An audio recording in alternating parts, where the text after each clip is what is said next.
Que jogo maldito, né? Eu nem gosto tanto assim de café, mas... Bora lá.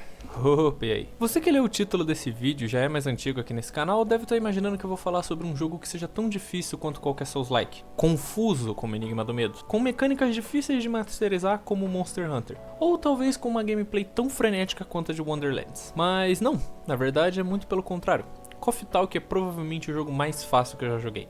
Afinal, a única coisa que a gente faz aqui é cafés. Eu já vou mencionar desde já que você talvez não goste tanto assim de Coffee Talk, principalmente se você for uma pessoa que curte os tipos de jogos anteriores que eu citei. E se você for uma pessoa de jogos competitivos, pode esquecer, isso daqui não é pra você. Em Coffee Talk a gente é o dono e o único funcionário de uma cafeteria em Seattle. Nossa cafeteria fica aberta geralmente no período da noite, sem um horário certo pra fechar. O universo de Coffee Talk é uma mistura da nossa realidade com elementos de fantasia. Existem outras raças como orcs, elfos, lobisomens, vampiros, etc. E o jogo aproveita desse elemento para fazer críticas e analogias à nossa realidade. E foi por isso que eu adorei tanto ele. Na verdade, não só por isso, mas já eu chego lá. O jogo possui um total de 11 personagens que iremos interagir. Freya, Jorge, Rachel, Neil, Myrtle, Aqua, Henry, Bales, Lua, Gala e o meu favorito, o Hyde. Cada um desses personagens tem subplots acontecendo de fundo, e conforme eles vão até a nossa cafeteria e a gente serve os drinks certos, eles vão se abrindo e até formando uma amizade com a gente. Para começar, a gente tem o principal plot da história de Coffee Talk,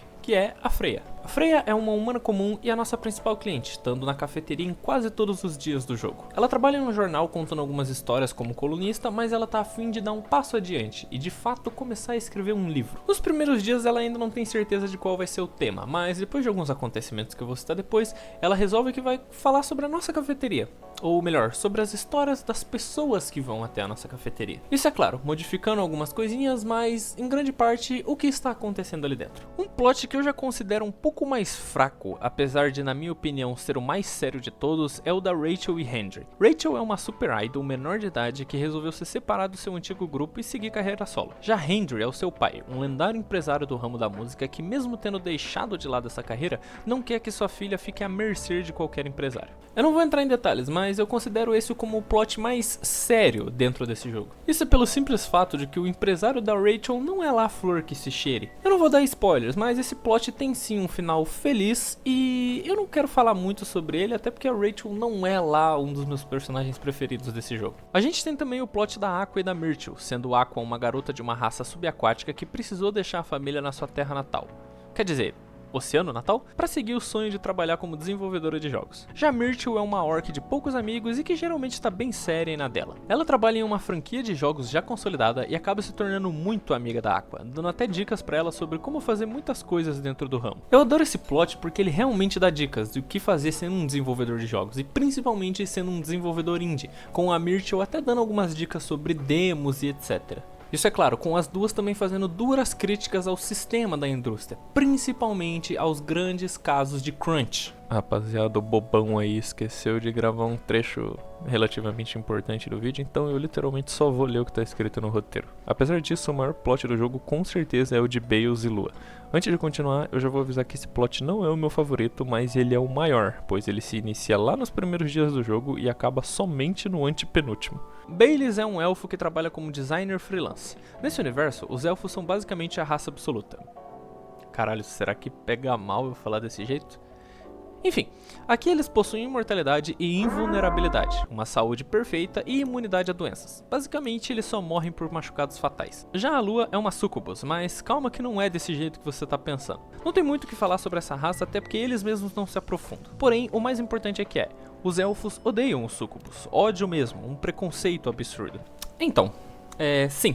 Bales e Lua são basicamente o Romeu e Julieta desse jogo. Só que tem um problema muito grande aí, eles não estão passando pela melhor fase do relacionamento deles. Bales é um jovem que está disposto a abandonar tudo pela garota que ele ama. Imortalidade, saúde perfeita, sua própria família. Já Lua é uma garota que pensa à frente e entende que o relacionamento deles, mesmo já tendo mais de 10 anos, pode sim acabar e caso isso aconteça, Bales terá abdicado de tudo por um relacionamento que falhou. E seus pais? Então, falou com eles? Sim. Não acabou bem, né? Não. O que eles disseram? Muita coisa. Eles não vão nos dar uma chance mesmo? Qualquer um menos um elfo, foi o que eles disseram. E os seus? Mais ou menos o mesmo. Briguei com meu pai. Então vou ficar na casa do Ferron a partir de hoje. Eles te expulsaram? Você não precisa fazer isso. Eles são sua família. Não consigo suportar mais um segundo com eles. Posso não ter o salário garantido, mas eu vou me virar. Mesmo assim. Não sabe o que disseram sobre você ontem. Desculpe. E o que eles disseram? Sobre a minha raça, eu imagino. Esquece. Eu quero saber. A mesma merda de sempre. Resmungando sobre como os elfos são criaturas sagradas, sobre a nossa imortalidade. E que se eu viver mais que você, O quê? nada. Se você viver mais que eu, nenhum outro elfo iria querer você. Porque já foi contaminado por uma súcubo inferior? Exatamente o que disseram. Então, é isso? Terminamos? Não precisa ser assim. Sabe que nossas famílias nunca vão se aceitar. Podemos continuar como estamos. Como assim? Não precisam saber que ainda estamos juntos. Podemos continuar do mesmo jeito de sempre, sem eles saberem. E então o quê? Quer esse tipo de relação pro resto da sua vida? Não somos humanos. Não dá pra fugir. Você não vai ter permissão. É velho demais. Lua, eu não ligo pra permissão deles. Vou cortar meus laços com eles, se for preciso. Não posso deixar você fazer isso. Você vai perder sua imortalidade. Se for pra passar minha vida com você, não me importo mesmo. Você está tornando isso mais difícil ainda. Você se sente feliz comigo? É claro que sim. Então não precisa de mais motivos. Sabe que somos perfeitos um para o outro. Não precisa de esforço para ver isso. Confia em mim. Juntos, vamos conseguir. Não consigo pensar direito sobre isso agora. Conversamos depois. Lu, espera! Eu particularmente consigo me identificar muito com o Bayless por o simples fato de que eu também não sou muito chegado à minha família, com exceção do meu pai e da minha irmã. Então eu facilmente consigo me ver abrindo mão dessa parte da minha família com quem eu não tenho tanto contato pra viver ao lado da pessoa que eu amo. Mas eu também entendo o caso da Lua, pois caso desse errado, talvez ela se sentisse mal consigo mesmo por ter tirado tanto de Bayless pra no fim ser em vão. Além de que ela não gostaria de que os filhos deles crescessem sabendo que metade da família os renegou. Essa história tem sim uma resolução, mas eu não vou dizer ela, porém todo esse plot acaba se relacionando com o meu personagem favorito desse jogo, Hyde. Hyde é um vampiro com mais de centenas de anos que tem um estilo de pensamento muito semelhante ao meu. Ele é um homem que não se importa com o que os outros pensam e principalmente com o que os outros vão pensar sobre ele, mas ele também fala o que ele acha que é certo na lata, sem se importar com o que as pessoas vão dizer ou como as pessoas vão se sentir. Uma das minhas conversas preferidas desse jogo é o diálogo entre Hyde e Lua. Alguns dias após ela e Bayless brigarem feio, Lua vai até a cafeteria e acaba encontrando Freya e Hyde ali. A conversa começa a escalonar a um ponto que se torna quase uma discussão, onde a todo momento Hyde afirma que Lua está pensando apenas nos seus medos e inseguranças, desconsiderando o que Bayless sempre reafirma pra ela. Aliás, sobre o Bayless, ele veio aqui de novo depois daquele dia? Não que eu saiba. Não veio. Ah, acho que devo desculpas pelo tumulto que causamos. Não se preocupe com isso. Quem é esse Bayless de que vocês tanto falam? Ele é... ou era, nem sei mais, o meu namorado. Nós discutimos uns dias atrás. Sobre o quê? Não é ruim ele perguntar isso? Nem me fale. Eu sou só uma cliente, você que manda aqui. É um velho problema. Sou uma súcubo e ele é um elfo. Problemas de raça, como sempre. Ei, não seja rude, velhote. Quê? Estou continuando as perguntas que você fez. Tudo bem. Bayless e eu temos visões diferentes sobre a importância da família. Minha família é muito próxima e me apoiam muito. Mas, como estou com um elfo, eles têm medo que me trate como uma mendiga. Bayless, por outro lado, vem de uma família muito respeitável. Eles podem ser cautelosos demais, eu sei. Mas por qualquer razão, ele despreza muito a família. Não me surpreende que ele desaprove o nosso namoro. Você não é como a maioria dos sucubos que eu conheço. Como seu namorado está lidando com isso? Ele diz que é melhor deixar tudo do jeito que está. Do jeito que estivemos nos últimos 10 anos. Então estão juntos há 10 anos? E ele sugere que vocês sigam como sempre fizeram. Digo, nos últimos 10 anos não tiveram aprovação da família? Isso? Bem, sim, quero que nossa relação progrida. Quero uma família. Ele discordou da ideia de se casar com você? Não, pelo contrário, ele queria. Qual o problema então? Não é tão simples. A família vai renegá-lo? Sim, E ele quer casar mesmo que tenha que deixar a família? sim. Problema resolvido, não? Por que você se importa tanto com a sua família dele? Casem logo e façam sua própria família. Não é tão simples assim. Eu não quero ser responsável. Se um dia ele se arrepender do que fez, Abandonar a família não é uma solução. E se casar comigo for um erro? E se ele se arrepender de abandoná-los? Não posso assumir essa responsabilidade. Não posso deixá-lo fazer esse sacrifício. Lua, Você pensou nos riscos quando começou a ficar com ele? Sim, não. Talvez um pouco. Não pensamos que iria tão longe. Pelo que eu vejo, você é o problema nisso tudo. Você é ganancioso por querer tudo. Ele, a aprovação da família. Se deseja reconciliação entre as raças, é bom também pedir a paz mundial. ô velhote, chega. Lua, se não se importa, você quer casar com Baileys? Eu o amo, claro que quero. Mesmo assim, não posso deixá-lo abandonar a família por mim. Seria egoísmo, já que não posso fazer o mesmo por ele. Eu amo demais a minha família, não importa o quão problemática seja. Bem, é complicado. Então, você tá forçando seu namorado a ter a mesma vida que você tem. Essa mentalidade de o sangue é mais denso que a água não vai funcionar. Nem toda família é digna de se manter, sabe? Alguma ação? Não a dele. Já conheceu a família do Baileys? Não.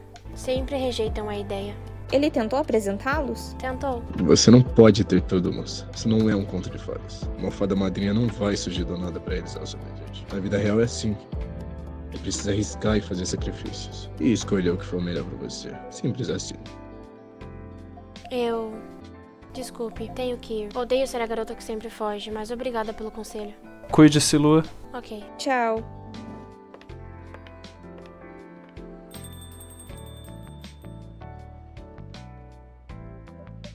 Você foi muito cruel, velhote. Mas você concorda comigo, não é? Bem... Mas não precisava dizer pra ela desse jeito. Aliás, o que você faz aqui? Tá tentando arrumar briga com todo mundo? Estou esperando um amigo. Apesar disso, Hyde é parte essencial da conclusão do plot da Lua e do Baileys. Ele não é o único, já que o Gala também faz isso, mas eu falo um pouco sobre esse outro personagem depois. Eu gosto muito do Hyde porque a primeiro momento ele parece todo snob, engomadinho, ainda mais quando você descobre que ele é modelo. Mas a verdade é que o Hyde é só mais uma pessoa comum que usa a nossa cafeteria como ponto de fuga. Lá a gente vê ele dando conselho aos mais novos, zoando o Neil, relembrando memórias do passado com Gala e até mesmo flertando de leve com a Freya. Inclusive, pra mim, o melhor diálogo desse jogo é a conversa entre Hyde e Freya, falando sobre como o livro dela vai abordar o tema de racismo se não vão existir outras raças além dos humanos. Você é escritora? Sim, trabalho no The Evening Whispers, mas estou escrevendo um romance também. Que legal. Sobre o que é? É complicado. Espera até ela terminar. Isso aí, sem spoilers. Se algum dia ela terminar, no caso. Tem isso também. Qual o gênero? Slice of Life. Sem fantasia nem sci-fi?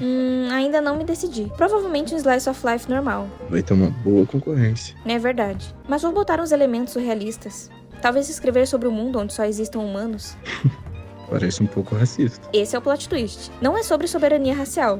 Acho que mesmo em um mundo de uma raça só, problemas ainda vão aparecer. Discriminação e racismo ainda vão acontecer. Como podem ser racistas sem outras raças? Diferenças linguísticas, nacionais, ideológicas, ou cor da pele, não sei. Quando tudo é igual, até as menores diferenças vão ser gritantes. Talvez a diversidade seja o que nos ajuda a superar as diferenças. Na real, sempre achamos um jeito de odiar os outros. Disso eu tenho certeza. Isso não me parece muito engraçado. Ei, é fantasia. É pra isso que serve a ficção, afinal. Pintar o e se. Até que parece interessante mesmo. Eu vou comprar seu livro quando lançar e viajar até aqui para um autógrafo. Oh, obrigada. Ainda existem outros personagens que eu não me aprofundei, como o próprio Neil, que é um alienígena que veio à Terra com o intuito de reproduzir, já que as crianças que ele geraria ali seriam crianças que nasceriam com poderes. Só que pra isso dar certo, precisa existir amor nessa relação. Só que a raça do Neil é uma raça muito mais lógica do que emotiva, vamos dizer assim. Ele não sabe identificar direito quando um ser humano tá sendo irônico ou quando um ser humano tá triste. Ele é aquele típico cara que sempre quer ter uma solução. Aí às vezes ele só tá falando com alguém que só quer desabafar. Então ele passa os dias na cafeteria conversando com os clientes e com a gente mesmo, tentando entender como que os seres humanos funcionam. Inclusive ele até trabalha com a gente durante um dia. Temos também Gala, um lobisomem que é amigo de Hyde desde muito tempo atrás. Um antigo veterano de guerra que hoje se tornou um médico, talvez para conseguir se redimir das coisas que ele teve que fazer na guerra. Ele também é provavelmente o personagem mais sábio, afinal é ele que ajuda Baileys e também dá muitos conselhos para os outros, às vezes agindo até como um pai, digamos assim. Tem também o policial Jorge. Esse daqui não tem muito o que dizer, ele não possui um plot, apenas aparece alguns dias aqui e ali e introduz um personagem lá, outro cá. Mas Jorge é um cara gente boa.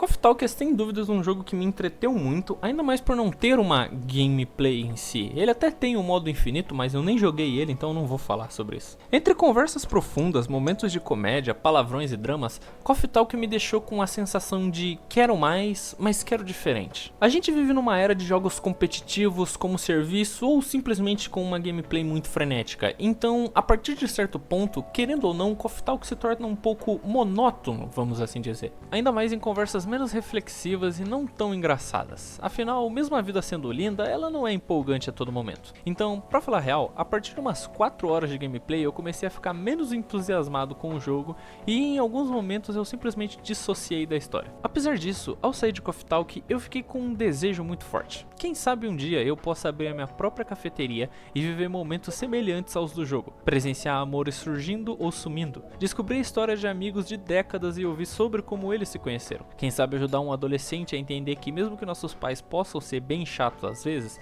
talvez eles tenham razão e não vai nos custar nada ouvi-los. Posso até ajudar alguém com bloqueio criativo, talvez alguém que esteja fazendo um jogo ou quem sabe possa até inspirar essa pessoa a escrever um livro. Bom, eu acho que eu já tô sonhando acordado. Se eu tivesse que descrever a experiência de Coffee Talk com uma palavra, seria interessante. O fato de eu ter pensado muito sobre diversos temas e ter dado muitas risadas me faz achar que a nota 8 é mais do que justa pra esse jogo. Enfim, por hoje é isso. Tamo junto. Eu te espero numa próxima e até.